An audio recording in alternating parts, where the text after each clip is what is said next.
David, why did you choose Ivanhoe out of all the Waverley novels? Great story. Yeah. Great. Ripping yarn, first of all. One of the central requirements, of course, for any work of literature is to have a good storyline, a driving storyline. And Scott certainly did that with Ivanhoe. As you know, it was his first foray south of Hadrian's Wall. He had begun to wonder if he was running out of Scottish subjects with his previous novels, beginning, of course, with Waverley. And so he decided to take an episode from English history. Scotland doesn't really appear in the book at all. And to take the story of a knight returning from the Crusades, his difficulties in coming home, and also, I think, Stuart, the number of conflicts that were going on in England at the time. Scott thrives on conflict, as novels do. Saxon versus Norman, laity versus clergy, noble versus commoner. They all play their part in the great storyline. So that was a central decision to take, that it should be Ivanhoe as this experiment, for experiment it is, to see if we could abridge Scott in a way acceptable to our people and still place him again in front of the younger generation of today. And Ivanhoe is a novel with a very curious set of variations that come after it. It's Gilbert and Sullivan's only opera. It's been various films, various comic books. It was, and I think this is my favourite fact about Ivanhoe, Tony Blair chose it for Desert Island Discs, which means that he does have something in common with Ho Chi Minh, who apparently thought Ivanhoe was his favourite novel. It's such a sort of rich story that's been told again and again. What was most difficult to chop out from? Well, the abridgment process takes several levels. First of all, there's punctuation. I removed, I think, between 3,000 and 4,000 commas. And as a former surgeon, before I began, I was really back in the operating theatre several times. I removed more colons than many of my colleagues in abdominal surgery. But because Scott, of course, writes fluidly and beautifully in the prose of his time. And we have to remember, and sometimes people of my generation forget, that Scott is almost 200 years in the past now. Ivanhoe appeared in 1819. And here we are in 2013. It's almost 200 years. And not surprisingly, there have been major evolutions in the syntax and the grammar, in the punctuation of literature since then. And after every phrase, there was a comma. And so the first attack was to remove the commas and join up the sentences, and then shorten also the descriptive pattern.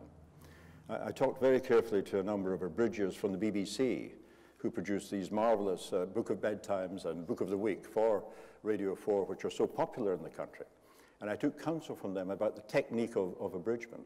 Keep the storyline, keep the tone of the novel, but remove extraneous matter, particularly in Scott, great swathes of descriptive matter, descriptive passages about countryside and buildings which appear, while keeping the central driving storyline and the wonderful sounds and smells and sights of 13th century England, sorry, 12th century England, which he evokes throughout Ivanhoe.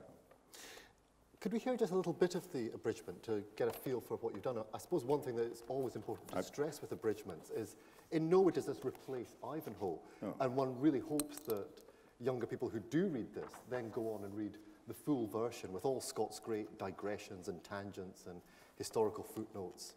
But David, let's hear a little bit from it. Right. Stuart asked me in the green room just before we came down to pick out a couple of paragraphs. This is from chapter 12, and it's the famous scene of the Passage of Arms, that is the tournament at Ashby-de-la-Zouch in Leicestershire, an event which did take place. Scott, again, is basing his novel on an actual event. And this is the first appearance of the Black Knight, who turns out eventually to be King Richard the Lionheart, Richard Coeur de Lion. There was among the ranks of the disinherited knight, which is Ivanhoe, a warrior in black armor, mounted on a black horse. He was tall and to all appearances powerful and strong. He bore no device of any kind on his shield, and hitherto evinced very little interest in the outcome of the fight. He easily beat off combatants who attacked him, but neither pursued his advantage nor assailed anyone. In short, he had hitherto acted more like a spectator than a participant in the tournament, procuring loud derision from the spectators as Le Noir Fainéant, the Black Sluggard. The Black Knight, however, discovering the leader of his party, Ivanhoe, being hard beset, he threw aside his apathy. Setting spurs to his horse, which was fresh, he came like a thunderbolt, explaining in a voice of a trumpet call, Desdejado, which is the war cry of Ivanhoe in the tournament. It was high time.